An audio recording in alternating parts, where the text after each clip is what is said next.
Magandang umaga, kumusta po?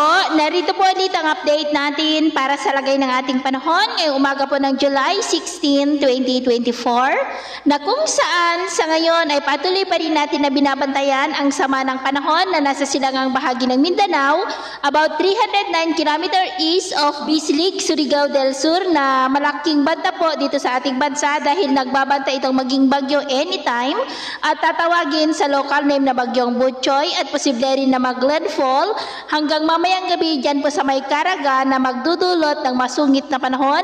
Simula po yan mamayang hapon dyan sa may Caraga na magpapaulan din sa ilang bahagi ng Visayas at Northern Mindanao, maging po silang bahagi ng Southern Luzon hanggang sa susunod pa na mga araw.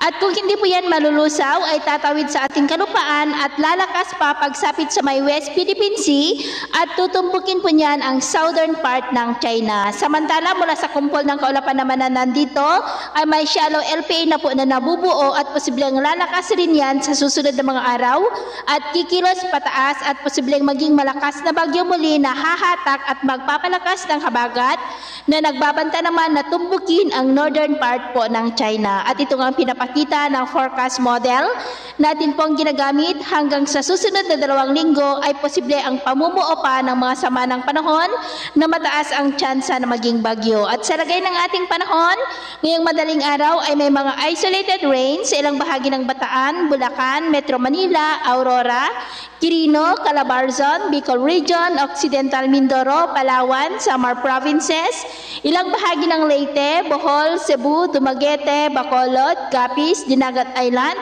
Sulu Archipelago at ilang bahagi po ng Sorsogon at Mati. At mamaya ay sisikat ang araw sa malaking bahagi pa rin ng bansa, mainit at maalinsangan pero may tsansa pa rin ng mga isolated rains sa ilang bahagi po ng Legazpi, Catanduanes, Palawan, Eastern Visayas at Dinagat Island. At mamayang hapon, mas mataas na ang tsansa na maulap na kalangitan with isolated light to heavy rain sa malaking bahagi po ng ating bansa.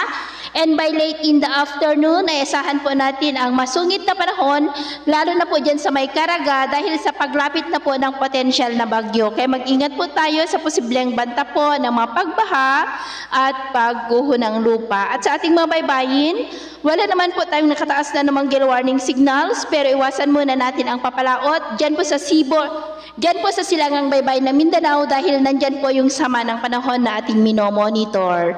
So yun po ang latest update natin sa araw na ito. At ako po muli si James na nagsasabing sa kahit anong pagsubok po na darating sa ating buhay, huwag po tayong mawawalan ng pag-asa. Thank you and God bless!